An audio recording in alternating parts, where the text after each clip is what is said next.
Estamos aqui nos preparando. Rafinha botou para gravar, ok. Ok. Então vamos lá. Agora, moçada, só vou trocar uma ideia com a Rafa rapidinho. Rafa, aquela história de mandar dúvidas, por exemplo, isso como a gente faz. Meninos, só vou esclarecer uma coisa. Eu tinha pedido para a Rafa que a gente poderia colocar uma caixa de diálogo, meio que para mandar dúvidas. Vamos ver se vai dar certo. Vamos dar uma olhadinha. Então tá. Vocês estão vendo que apareceu uma caixa de diálogo aí? Um tal de bate-papo em grupo Zoom. Vocês estão vendo isso? Alguém?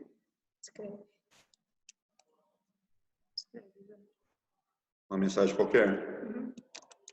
Então, olá, pessoal. Enfim, vai aqui. Uma caixa de diálogo. Opa, nossa senhora, que isso? Diálogo para eventuais dúvidas. Rafinha, só uma pergunta. Isso vai ficar presente aqui do lado o tempo todo? Não? Como que é? Sim, como você... E aqui, dou um pauzinho, ele fica aqui embaixo. Isso. Aí, tá. Na hora que tiver mensagem, vai aparecer aqui para você. E isso, vai aparecer alguma coisa, é isso? Vai, a telinha vai aparecer. Ah, entendi. Uma perguntinha. Como que eles acionam? Eles sabem fazer isso na casa deles, meu Deus? Vai aparecer. Sabe? Então tudo bem. Então tá. Então vamos lá. Beleza. Meninos, então vamos nessa. O que aconteceu aqui? Enfim, vamos começar a nossa aula. Gente... Evandro, Ana Clara quer entrar. Ana Clara quer entrar. Como eu faço, Rafa, que eu não estou aparecendo? Já entrei! Ana Clara já entrou, então tá. Não, belezinha. Tadinha. Então tá jóia. Então tá, meninos, não sei se vocês perceberam, mas então tem uma caixa de diálogo ali onde vocês podem mandar dúvidas. Então quem tiver alguma dúvida, já insere a dúvida lá, dá um enter e vai aparecer para mim aqui uma chamadinha. Aí eu meio que paro a aula e a gente soluciona a dúvida e depois continua, tudo bem? Se ninguém tiver dúvida, eu vou achar que o professor é excelente e que não gera dúvidas. Errado não tá, né? Né? Ai, que gracinha! Não, isso foi lindo. Ai, só você e minha mãe dizem coisas tão lindas assim. Mas então vamos lá. Meninos, beleza. Então vamos nessa. Então temos aí o início da nossa frente 3, módulo 1, capitalismo e socialismo. E na verdade é um módulo que vai falar também de Guerra Fria, que acaba sendo um dos grandes temas. Mas não sei não, acho que a gente não vai conseguir fazer tudo isso hoje, porque de fato é um tema meio longo. Então, de qualquer forma, vamos aproveitar o tempo que temos. Então, vamos lá, meus queridos. Então, começamos com capitalismo e socialismo. Vamos, então, agora para a próxima imagem. Gente, olha que imagem doida essa, né? Deixa eu só puxar a caixinha mais para cá para não atrapalhar. Isso. Então, o que nós temos ali? Olha só. Temos o Karl Marx, tão adorado por tantos e tão detestado por outros tantos, né, moçada? Enfim, mas o que a gente fala a respeito dele? Basicamente que, se o título da aula é capitalismo e socialismo, a gente vai ter que falar de socialismo e vai ter que falar também de comunismo bem rapidamente. Não sei se, acho que em sociologia talvez mais, talvez em história também, vocês possam entrar nos méritos do que foi o socialismo, mas o que nos interessa para nós aqui é que, gostando ou não do Marx, é ele quem vai falar bastante de, primeiro, capitalismo, tanto que ele vai escrever a grande obra, O Capital. Então, é o que eu falo, gostando ou não dele, ele é o autor de O Capital. Então, é ele quem vai estudar a fundo o capitalismo. Então, nem que você diga assim, o Marx queria que o comunismo acontecesse, é uma coisa utópica, isso não existiu. Mesmo que você desconsidere tudo o que ele falou a respeito de socialismo e comunismo, ele não deixa de ser importante porque foi ele quem estudou a fundo o capitalismo. Ninguém criou uma obra tão analiticamente importante sobre o capitalismo como o Marx. Então, você até pode dizer assim, ele está superado, o comunismo não existiu, nem o socialismo chegou a existir do jeito que ele dizia, mas ele é um dos grandes caras das ciências humanas, viu? Então, desmerecer a importância que ele teve para as ciências humanas é um erro. Então, Como sabemos, muita gente hoje faz isso, não quer nem saber de ouvir a palavra marxismo, mas não tem como você estudar sociologia, história, geografia e ciências humanas sem mencionar o Karl Marx, tudo bem? Então vamos lá, tem um monte de conceitos em volta dessa palavrinha aí, tudo bem? E nesse monte de conceito, o que nos interessa é principalmente as características desse capitalismo que ele estudou. E essas características são bem simples, né, moçada? Vamos relembrar? Lembra que quando a gente faz uma distinção entre capitalismo e socialismo, a propriedade ganha importância, porque quando se fala de propriedade privada, ou pelo menos de predomínio de propriedade privada, estamos falando de capitalismo, porque mesmo no capitalismo, o Estado tem propriedades também, ele detém posses, não é? Mas a gente diz que o capitalismo é quando a maioria da propriedade está nas mãos da propriedade privada, tudo bem? Basicamente é isso. Então essa é a sua primeira característica. Outra coisa, de que maneira a sociedade está dividida? Então, a gente pode falar de duas classes sociais. Os capitalistas são os donos dos meios de produção, ou seja, os donos das empresas e tudo que elas contêm. E o proletariado, que é dono apenas da força de trabalho. Então, é o trabalhador. É isso que o proletário tem a oferecer na sociedade capitalista, o seu serviço. Tudo bem? Então, é basicamente isso daí. Então, uma sociedade dividida entre capitalistas e proletários é uma outra característica do capitalismo. Mais uma. As empresas, dirigidas pelos capitalistas, têm uma meta. E a meta é o lucro. Se não lucrar, automaticamente a empresa fecha. Então, essa característica é importante também. Outra coisa, temos preços e salários no capitalismo. Quem que regula esses preços? Aí é aquela velha história. Se você quer vender arroz e tem muito arroz, o preço cai. Se você quer vender arroz e muita gente quer, além do que tem, o preço sobe. E se precisa de muito técnico de computador, o salário desse cara vai aumentar. Se tem um excesso de técnicos e computadores no mundo, o salário deles vai cair. De quem estou falando? Da famosa lei da oferta e da procura. Então, é uma outra característica do capitalismo. E uma quinta característica importante são as relações de trabalho. Lembra que o que veio antes do capitalismo, que foi o feudalismo, era caracterizado pela coerção feudal. Basicamente, o que era isso? Era produção em troca de proteção. Ou seja, no feudalismo, o camponês produzia trigo, cedia para o senhor feudal uma parte desse trigo como imposto, e o senhor feudal protegeria esse cara e as suas plantações, para que não fossem atacadas nem saqueadas por um inimigo distante, que pudesse, enfim, atacar aquele território. Tudo bem? Bom, então vamos lá. Daí, então, o que muda com o capitalismo em relação às relações de trabalho? Não é mais trabalho por proteção, ou então produção por proteção.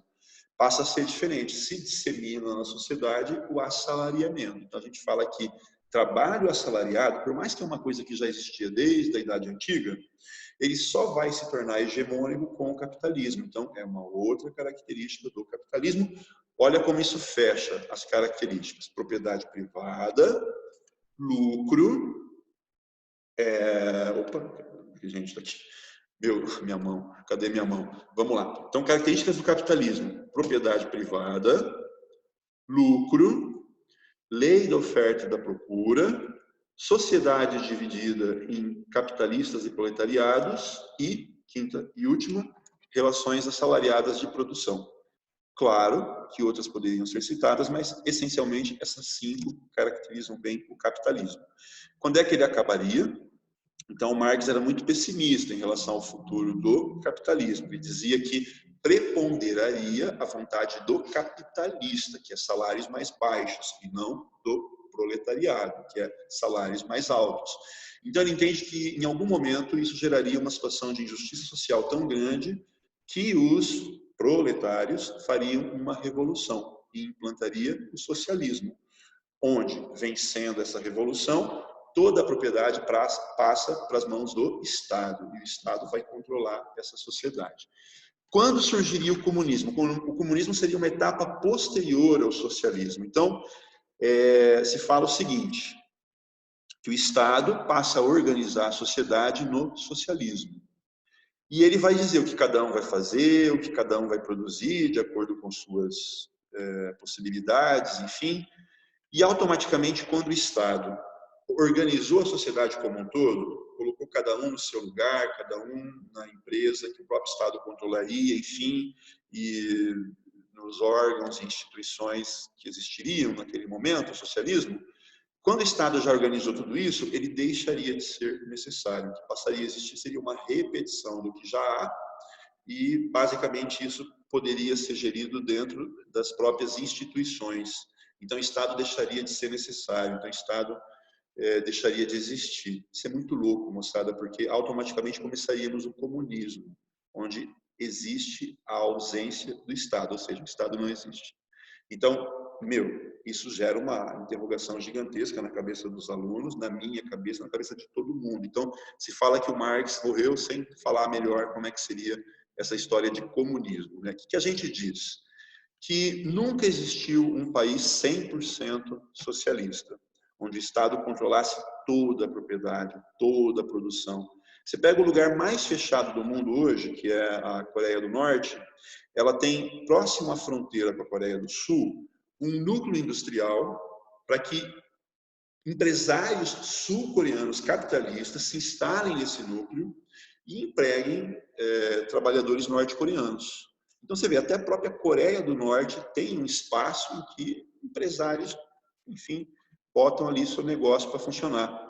Então, nunca existiu um país 100% socialista, com tudo controlado pelo Estado, com toda a propriedade nas mãos dele. Você pega a Cuba, Cuba manteve o pequeno proprietário, ou seja, porque eles dizem que o pequeno proprietário, ele luta apenas pela sobrevivência. E lutar apenas pela sobrevivência não significa corromper os ideais do socialismo, sabe? O que mais também? A União Soviética fez a mesma coisa. Tinha lá os kolkhozes e sovkhozes. Os sovkhozes eram propriedades estatais que produziam produtos agrícolas. Os kolkhozes não, eram proprietários privados que agiam em regime de cooperativa. Mas cada um tinha o seu pequeno pedaço de chão. Então, você vê, nunca existiu um socialismo assim como Marx talvez tivesse previsto. Tudo bem? Então, de qualquer forma, vocês têm no canto inferior desse desenho, essa imagem, a sucessão de capitalismo, que é o governo da burguesia, logo após vem o socialismo, a ditadura do proletariado, e logo após o comunismo, que é a ausência do Estado. Muita gente fala, o comunismo é a mesma coisa que o anarquismo. Não é. Por quê? Porque o anarquista, ele renega, moçada, ele não quer saber de Estado organizando a sociedade para que depois o Estado deixe de existir. O anarquismo diz que todo poder centralizado, como é o caso do governo, enfim, tem que ser aniquilado. Isso não deve existir, nem antes, nem durante, nem depois. Então, é o contrário do comunismo. O comunismo fala que o Estado foi importante porque foi ele quem organizou a sociedade. O anarquista nunca concordaria com isso. Tudo bem? Então, anarquismo não é nem de longe a mesma coisa que comunismo.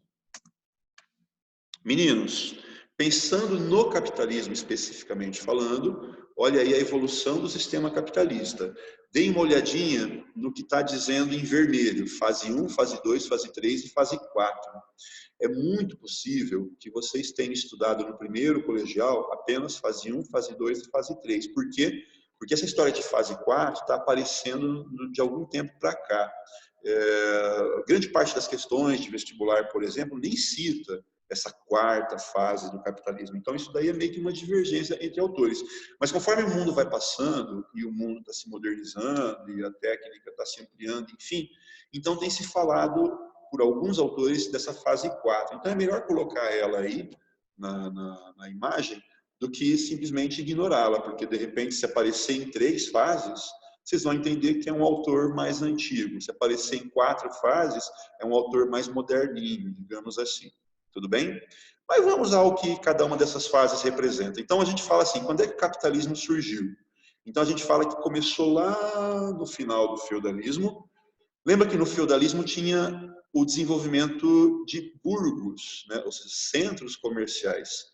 Conforme os burgos foram se ampliando cada vez mais, em algum momento, essa burguesia, que eram os comerciantes, enfim, passam a contratar um monte de assalariados. Na medida em que o assalariamento vai se tornando hegemônico, você rompe com a ordem do feudalismo. Claro que tem outras coisas, como nobreza no poder, o grande poder da Igreja Católica e outras coisas mais, mas essencialmente a gente fala que no momento em que o trabalho assalariado se torna hegemônico, em que as empresas têm empresários contratando trabalhadores para poder efetivamente produzir dentro dos seus galpões de fábrica ou coisas assim.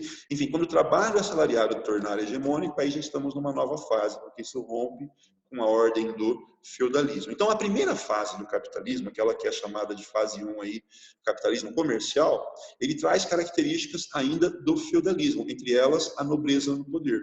Porque lembra, é a época das grandes navegações, é um monte de caravelas saindo para o mundo inteiro. Então, quem controlava as caravelas? Provavelmente reis controlavam as caravelas. Então, a gente fala que essa primeira fase é uma fase meio híbrida, com características do feudalismo ainda, porém trazendo algumas novidades. Então, o que a gente diz? Que esse capitalismo comercial era basicamente buscar mercadorias em lugares distantes para vender caro na Europa, e é assim que se enriquecia naquela época, né? Isso foi mostrando resultados, foi mostrando a capacidade de gerar lucros, novos comerciantes foram surgindo, e em algum momento não é só o rei que está construindo caravelas, a empresa privada também vai construí-las. Não é? Aí surgem as companhias das Índias Ocidentais, Companhia das Índias Orientais. Se fala que foram as primeiras grandes multinacionais mundo afora, você vê, lá na época do capitalismo comercial. Então, em algum momento, o rei deixa de ser o grande controlador da economia e passa a ver outras possibilidades, empresários também criando suas caravelas e mandando elas para os 4 cantos do mundo, né? Meninos, fase 2, capitalismo industrial. O que ali a gente tem? Continua sendo importante o comércio, porém há uma novidade, que é uma novidade que o Marx vai estudar bem. Ele fala assim, o capitalismo ele consegue se reproduzir, o capital consegue gerar lucro, o capital consegue se expandir ainda mais, se acontecer o seguinte, se o seu funcionário merece R$100 de remuneração, você vai pagar 80 e você vai se apropriar de 20. Então, esse trabalho não pago é o que eles chamam de mais-valia.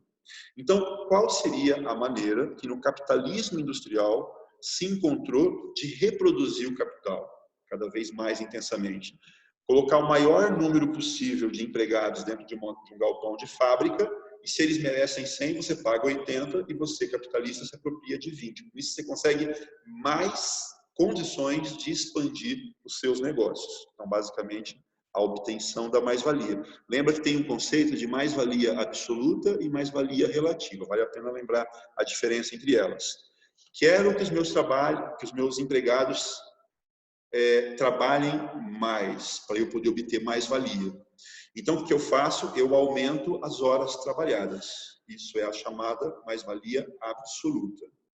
Se eles continuam trabalhando as mesmas 8 horas por dia, mas eu boto um monte de máquina para eles usarem e eles conseguem aumentar a quantidade de mercadorias nessas mesmas 8 horas trabalhadas, isso é mais-valia relativa, ou seja, o aumento da produtividade.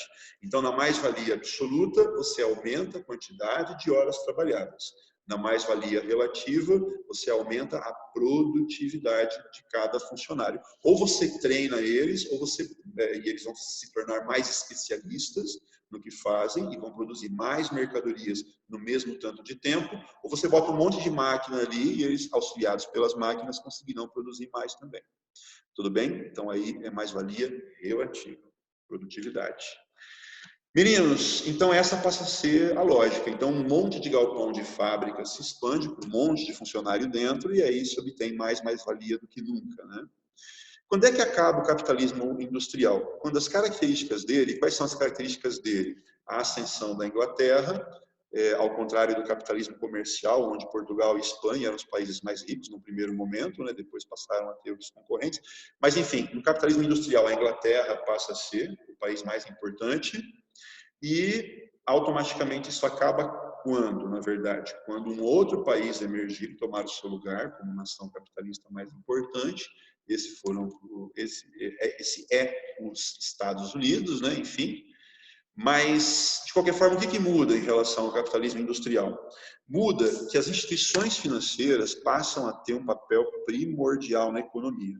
Então, sem que você consiga dinheiro do banco para poder expandir a sua empresa hoje em dia, é muito difícil que você consiga assim fazer. Então, a gente fala que se você pegar todas as grandes empresas do mundo, elas contaram com duas formas de ampliar o seu capital, que foi ou pegando dinheiro emprestado no banco ou lançando ações na Bolsa de Valores, que também é uma instituição financeira. Então, no momento em que bancos e bolsas de valores passam a ter uma importância maior do que nunca tiveram para todas as grandes empresas do mundo, então mudaremos o nome desse capitalismo para capitalismo financeiro, onde bancos e bolsas de valores permitiram a reprodução do capital. Tudo bem? Meninos, o que se fala hoje em dia do capitalismo informacional, que seria essa quarta fase que nem todo mundo ainda assimilou? Basicamente, o desenvolvimento tecnológico, para onde ele vai, né? Então, a gente pode pensar assim, uma empresa hoje em dia precisa de trabalhadores, de obter mais-valia deles, para poder ampliar os seus negócios. Logo, logo não vai ter nem mais trabalhador, vai ser tudo máquina fazendo as coisas, né? Muitos poderão dizer, mas precisa ainda de gente para poder fabricar as máquinas, ou pelo menos para poder projetar como é que se dá essa fabricação. Então, continua havendo mais-valia, tudo bem? Mas na medida em que tudo se tecnifica, na medida em que a tecnologia passa a ter uma importância tão maior do que tinha algum tempo atrás, se entende que as coisas estão mudando e essa nova condição tecnológica mais evoluída, enfim, se é que dá para chamar isso de evolução, é que caracteriza o capitalismo informacional. Olha embaixo dele, né? Indústria 4.0, essas indústrias de nova geração, imagina, agora está indo para o 5G, a inteligência artificial sendo mais possível do que nunca. Já existe, mas agora é que a máquina vai ganhar atribuições nunca antes vistas, né? Se fala de tecnologia vestível, né? Uma camiseta que muda a cor da estampa, do jeito que você quer. Uma roupa inteligente, uma pulseirinha que não é só um adorno, ela está dizendo ali qual é a sua pulsação cardíaca e se de repente começar a ter mudanças na pressão arterial, enfim, ela apita uma buzina lá, sei lá eu o quê, que vai falar que você está morrendo. Se você continuar assim, então, tipo assim, vai para o médico, a tua pulsação não está boa, a sua pressão não está boa, então você conversa com a sua pulseira, ela vai te dizer qual é a maneira ideal de funcionar a sua saúde. Então, imagine, né? Isso tudo é muito louco, mas enfim, esse tipo de coisa, esse mundo tecnificado, esse mundo que depende maciçamente da tecnologia para existir, isso tudo, evidentemente, que é uma nova fase que muita gente está chamando de capitalismo informacional. Vamos ver onde vai dar, né? Essa inteligência artificial controlando o mundo. Vamos lá. Meninos, o Marx, ele de novo, não tinha muita esperança de que o capitalismo acabasse bem. O que ele dizia que um dia o capitalismo acabaria dando lugar para o socialismo? Um pouco por aquilo que eu falei antes, né? Ele entende assim, que se o capitalista quer salários mais baixos e o proletário quer salário mais alto, então você tem uma contradição. E, segundo ele, preponderaria a vontade do capitalismo, do capitalista. Por isso que o nome da formação é capitalismo, né? Porque prepondera a vontade do capitalista. Muito bem. E ele dizia que, no futuro, as empresas iriam acabar diminuindo em número. Isso seria ruim. Por quê? Porque uma empresa grande ia comprando as pequenas ou ia sabotando as pequenas, já vou falar depois melhor sobre isso. E aí, quando você tivesse poucas empresas dominando o mercado, você passaria a ter algo muito negativo, que seria o seguinte: seria poucas empresas ofertando mercadorias, essas mercadorias perderiam qualidade, porque ele entendia que a única coisa que consegue criar qualidade é a concorrência, e os preços seriam também muito ruins, porque poucas empresas produzindo, elas botam o preço que elas querem na sua mercadoria, porque elas sabem que não tem concorrência. Então, Marx dizia que o futuro do capitalismo era ruim também em função disso, tudo bem? E o que ele dizia? Que nesse futuro, A economia seria dominada por esses 3 conceitos que vocês têm aí nessa imagem: as holdings, os trusts e os cartéis. Trusts, aportuguesando o termo, né? Trust, que vem da língua inglesa. Mas, de qualquer forma, holdings, trusts e cartéis são o quê? Olha o que o desenhinho mostra. Então, vamos dar uma olhadinha, por exemplo, na holding. Olha o que está dizendo ali. Empresas financeiras que controlam complexos industriais a partir da posse de suas ações. Pensemos na Petrobras. A Petrobras é uma holding. Como que ela funciona?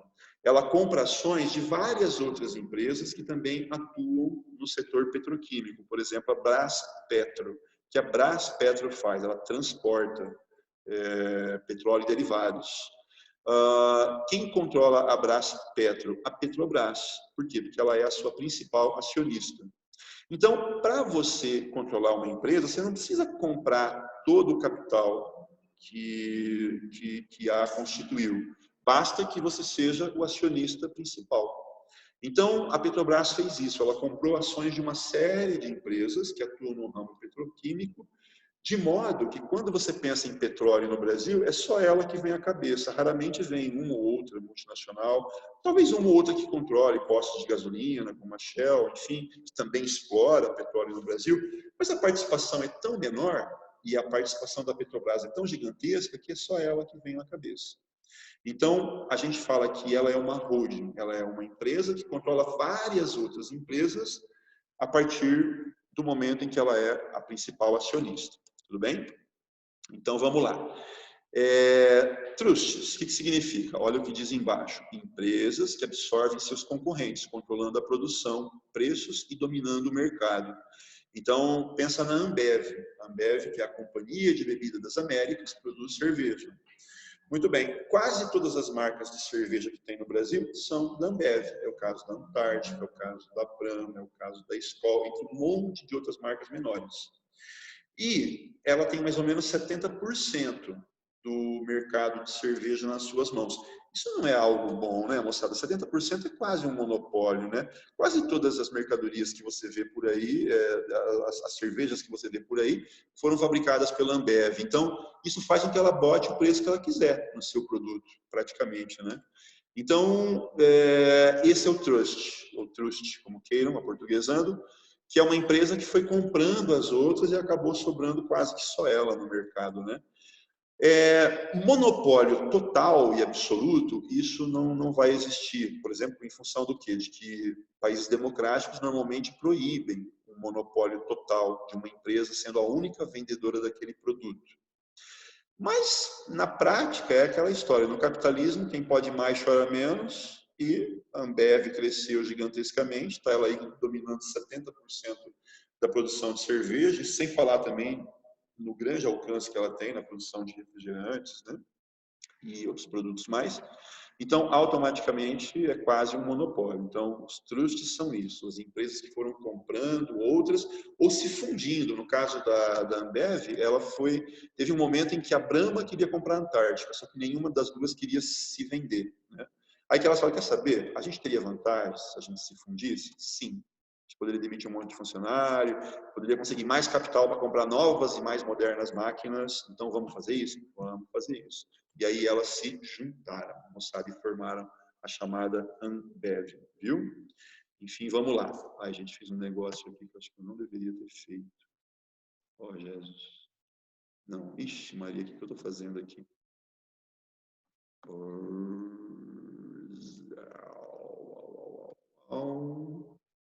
Rafinha. Rafa? Só uma ajudinha aqui. Gente, eu diminui o tamanho, eu não consigo mais voltar agora. Onde é que eu faço isso? Já apertei o negócio lá em cima. Eu dei um S só para ver que horas eram aqui embaixo, e aí eu perdi a tela grande. Como que eu faço? Tem que ir lá em cima? Tem que ir aqui? Ah, ok. Obrigado, Rafa. Desculpa, viu? Então, vamos lá. Meninos, voltamos ao normal. Então, vamos lá. A reunião será finalizada em 10 minutos. Então, pera lá, calma lá. Estamos aqui, falando da holding, trust e cartel. Último detalhe, o cartel. O cartel, moçada, ele é o seguinte. É quando você sai de manhã para comprar combustível e descobre que está R$10 o litro da gasolina.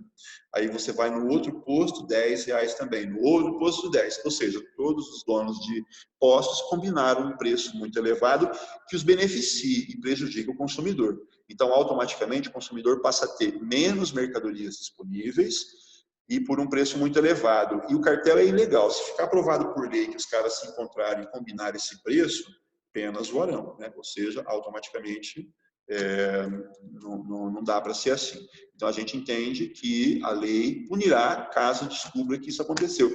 Mas eles podem dar uma disfarçadinha, eles podem falar assim, ó, então assim, você vende por R$9,80 essa semana e eu vendo por 10. Na semana que vem a gente inverte, para que ambos possamos ser beneficiados. E aí a gente engana os caras da justiça, eles não vão saber que a cartelização aconteceu. Chato, né, moçada? Então, na verdade, esse acordo ele beneficia as empresas ali envolvidas e prejudica extremamente o consumidor final. O cartel pode ser também quando as empresas falam assim, olha, eu fabrico biscoitinho e você ali de Marília fabrica biscoitinho também. Só que você está vendendo biscoitinho na minha região e eu também posso vender biscoitinho na sua. Quer saber? Vou fazer assim, você vende biscoitinho em Marília, eu vendo biscoitinho na região de São José do Rio Preto e a gente não concorre pelo mesmo mercado. Isso também é cartel. Então, conclusão, moçada, tudo isso que eu comentei, a holding, o trust e o cartel, são altamente lesivos ao consumidor. Por quê? Porque são poucas empresas controlando o mercado. Isso faz com que não haja preços mais baixos, nem qualidade melhor dos produtos. Isso existe quando? Quando existe muita concorrência, muitas empresas. Esse seria o capitalismo saudável. E segundo o Marx, o capitalismo caminha para um momento em que holdings, trusts e cartéis controlem a economia, e isso é muito negativo, tudo bem? Ele usava um termo que era capitalismo concorrencial e capitalismo oligopolista. O que é o concorrencial? Esse em que tem um monte de empresas disputando o mercado entre si. E o capitalismo oligopolista é aquele em que tem poucas empresas dominando o mercado. Quem sabe um dia chegue a ser um monopólio, né? Uma única empresa controlar tudo. Meio difícil isso, né? Mas oligopólio já não. A gente pode dizer que grandes setores da economia já estão altamente oligopolizados, viu? Como é o caso da telefonia, são poucas empresas e a gente paga aqui no Brasil uma das maiores tarifas do mundo telefônicas. Chato, né? Mas é isso que acontece. Bom, na verdade, a próxima tela começa a Guerra Fria, e para a gente não necessariamente começar a Guerra Fria, eu vou encaminhar vocês para os exercícios, moçada. Vamos ver algum exercício que fale sobre isso que a gente está comentando agora. Deixa as próximas imagens. Evandro. Opa, alguém está falando comigo? Sou eu, Vicente. É porque a Ana Clara ela tinha colocado uma dúvida aqui no bate-papo. E não apareceu a caixinha para mim. Vocês acreditam? Que desgraça. Vamos lá então, pode falar. Diga aí. Ela tinha perguntado se... pode falar, Ana Clara. É que você estava falando que não existe um monopólio geral. É difícil, né? Quando tipo, alguém patenteia um produto específico... Digamos que acabou de ser inventado. Isso. Tá. Vai ser só ele que vai fabricar. Isso. Mas aí a justiça divina, mentira, não ela, mas a justiça vai ter que resolver esse problema. Então eu vou te colocar o que aconteceu com a Microsoft, lá na Europa. Tudo bem? Uns anos atrás. O que acontece? Sabe o Word? O sistema Word? Eu não sei, não entendo muito de tecnologias, mas enfim, sabe o Word que a gente digita textos e tudo mais? É da Microsoft, né? E quase todos os sistemas operacionais de computador funcionam na base do Word. Estão preparados para receber o Word e fazê-lo funcionar. Então, só a Microsoft tinha isso, né?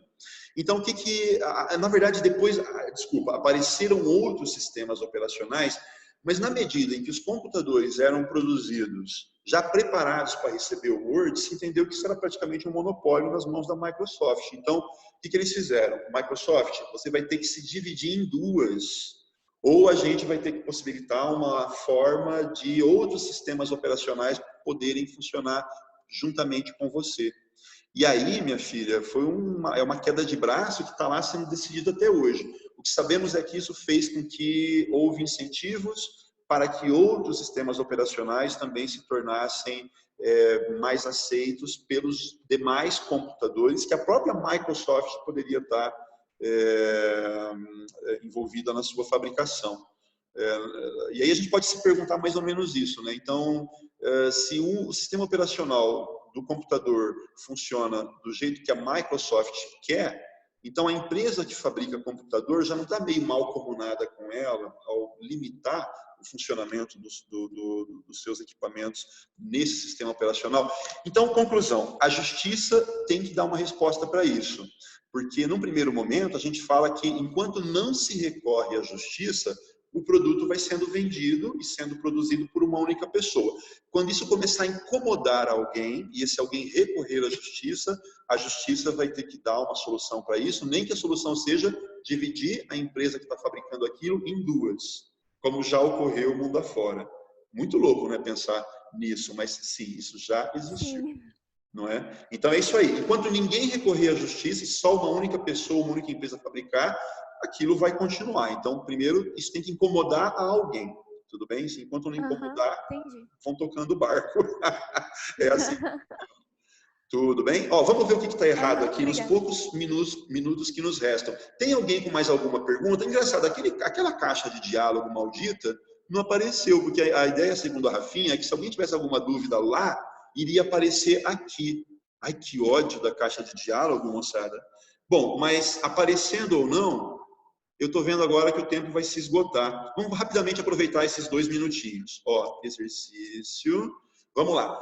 Nos países capitalistas, a sociedade estava dividida em classes sociais. A burguesia, que detinha os meios de produção, e o proletariado, que para sobreviver, vendia a sua força de trabalho como uma mercadoria.